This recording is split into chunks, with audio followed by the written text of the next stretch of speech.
Test tube baby, یعنی وہ کیا طریقہ اس کا، ہم تو یہ جانتے ہیں کہ کچھ ایسا بنائے ہوئے ہیں، ایسا ایسی کیا کہیں گے، ایسا برتن کہ جس میں مرد اور میاں اور بیوی کا پانی حیض کا خون لے کر کے اکٹھا کر کے، اور پھر اس کو اس میں ڈال کر کے، اور پھر اس کی دیکھ ریکھ کرتے ہیں یہاں تک کہ بچہ بڑا ہو جائے، اس سے پیدا ہوا، بتاتے ہیں لوگ بچے پیدا ہوئے۔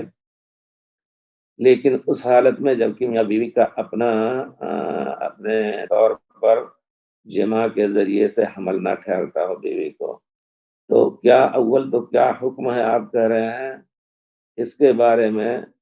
بہرحال ہم تو یہ کہیں گے کہ بعض علماء کا فتویٰ دیکھا ہے کہ اگر مسلمان ڈاکٹر یہ فیصلہ کر دیں کہ نہیں اب ان کو اولاد نہیں ہوگی، لیکن وہ چاہتے ہیں کہ ان کو اولاد ہو، تو امانت دار ڈاکٹر کی نگرانی میں یہ بچہ پیدا کیا جا سکتا ہے، لیکن بہرحال اس میں بہت خطرے ہوتے ہیں۔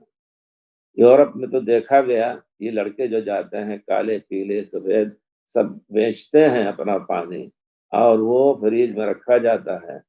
غلطی سے کسی نے گوری عورت کے اور گورے باپ کے، گورے مرد کے پانی کے بجائے کسی کالے کا پانی ڈال دیا، ایسے ہی دھوکہ کرتے ہیں۔ مرد کا پانی کمزور ہوتا ہے تو اس کو نہ ڈال کر کے اور کسی اور کا ڈال کر کے بچہ پیدا کر لیا، تجارت ہے، پیسہ لیتے ہیں۔ اس وجہ سے بہت کچھ خطرہ ہے اس کا، اس کو میرا مشورہ ہے کہ نہ کریں، اللہ سے دعا کریں۔